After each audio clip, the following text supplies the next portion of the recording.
राम राम जी। आत्म मंथन में आपका स्वागत है। आज मैं आपको कुछ बातें क्रिसमस के बारे में बताने वाली हूँ। क्रिसमस मतलब जो 25 दिसंबर को जो जीसस क्राइस्ट का जन्म दिवस मनाया जाता है। एक्चुअली क्या है कि ये हमारे धर्म में तो शामिल नहीं है, लेकिन हम सब धर्मों का सम्मान करते हैं, हम सबकी इज़्ज़त करते हैं और सबको अपनी अपनी स्पेस देते हैं कि सब लोग करें। और अगर हम भी क्रिसमस मना रहे हैं तो कोई दिक्कत नहीं है। अगर बच्चों का खुश होने का मन करता है, एक्चुअली क्या है कि हम लोगों ने काफ़ी देर जो है इसी कल्चर में भी काटा है, यानी कि हमें 100 साल तो कम से कम यही नया वर्ष ये वो करते हुए हो गए हैं।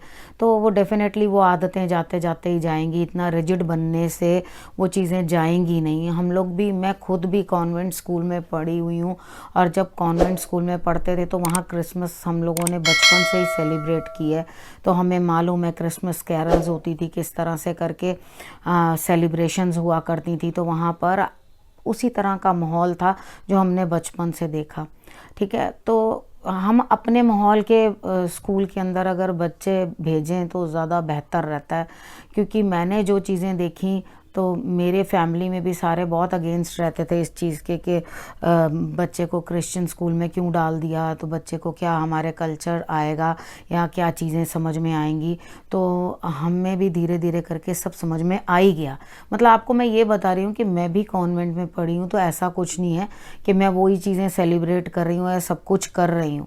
तो हम लोग क्या करते थे, अपने क्रिश्चियन फ्रेंड्स को देखते थे, जितने कैथलिक बच्चे होते थे उस पीरियड के लिए जाया करते थे। और हम लोगों का एक मॉरल साइंस का पीरियड होता था, जो बच्चे कैथलिक नहीं होते थे उनके लिए अलग से जो है एक रूम में जाके वो लोग अपने जो धर्म को है वो समझते थे। और उसके बाद हम लोग अपना मॉरल स्टडीज़ के अंदर कुछ नॉर्मल्स जो हमारे बारे में भी क्या होता था, नॉर्मल जो होते थे मॉरल स्टोरीज़ वो सुनाई जाती थी, उसके अंदर हमें वो बताया जाता था।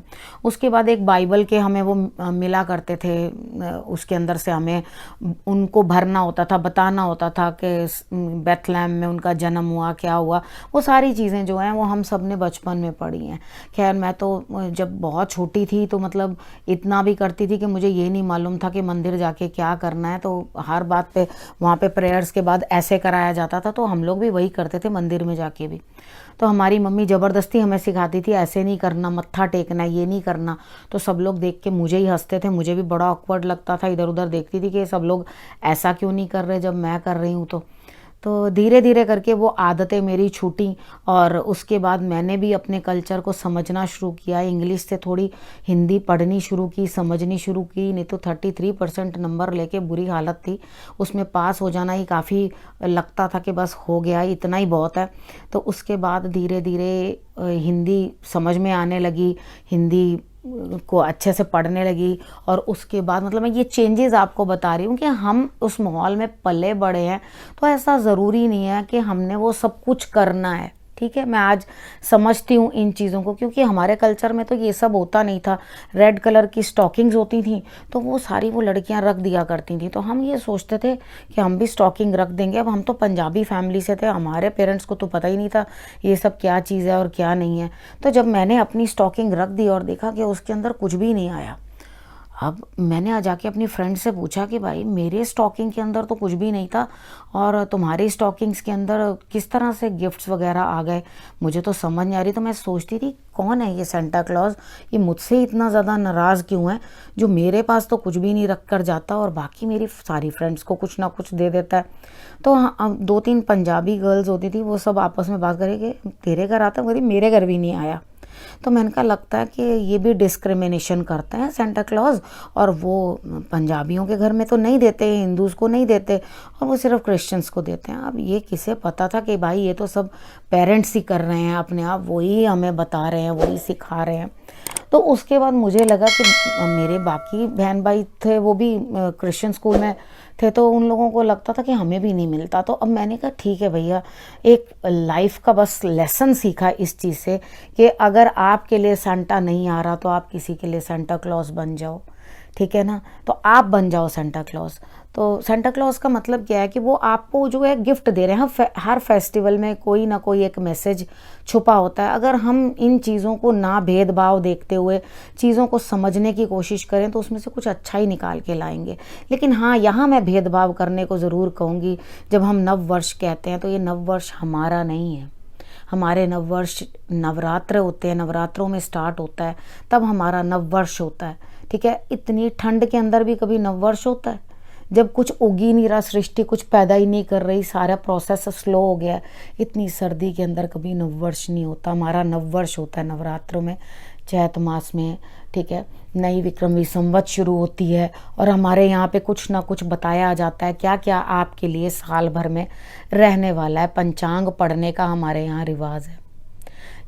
धीरे धीरे मैं भी ये चीज़ें सब समझ गई, सब आ गया मुझे, आप लोगों को भी आ जाएगा। एक लेसन काफ़ी था जब मैंने सब्जेक्ट चेंज किया, स्कूल चेंज किया, और उसके अंदर एक लेसन आया स्वतंत्र भारत में विदेशी भाषा का मोह। तो वो एक टर्निंग पॉइंट था मेरी लाइफ के अंदर जो मुझे हिंदी की तरफ खींच करके ले गया। ठीक है ना। और मैंने हिंदी में बात करना शुरू किया, हिंदी पढ़नी शुरू की और हिंदी में इंटरेस्ट शो करना शुरू कर दिया।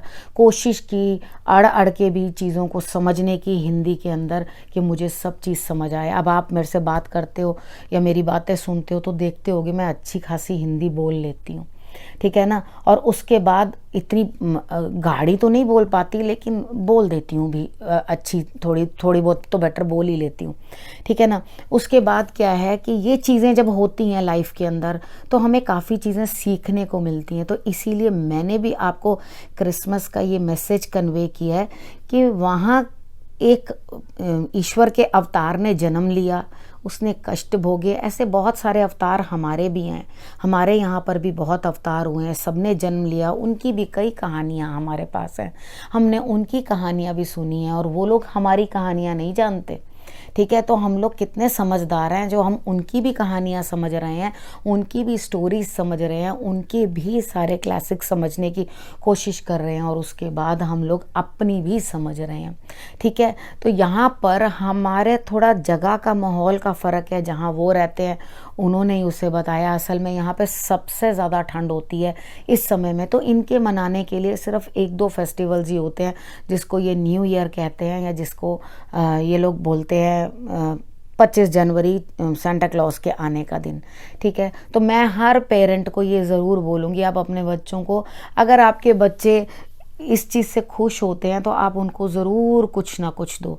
ठीक है, तो मैं बन के सेंटा क्लॉज, तो मेरी मम्मा ये कहा करती थी, वो पंजाबी थे तो उनको बोलना भी नहीं आता था, तो वो कहते थे ये मतलब वर्ड भी नहीं बोलना आता था, तो वो आगे से कहते थे मेरे छोटी सिस्टर्स को और मेरे ब्रदर को कि भाई आ रहा है तुम्हारा सेंटा क्लॉज, चिंता मत करो, आ रहा है तुम्हारे लिए। तो वो हम छुपा कर उनके लिए, मैं उनके लिए रखती थी गिफ्ट्स कि उनको ये पता चलता था। तो सेंटा क्लॉज के आने का सिर्फ और सिर्फ एक ही मतलब है, be a Santa in someone's life if you don't get a Santa yourself. ठीक है, अगर आपको सेंटा नहीं मिला है कभी तो आप किसी के लिए सेंटा क्लॉज बनो। मेरा ख्याल से, मुझे लगता है कि आप काफ़ी कुछ सीखोगे मेरी इस बात से, चीज़ों को समझोगे।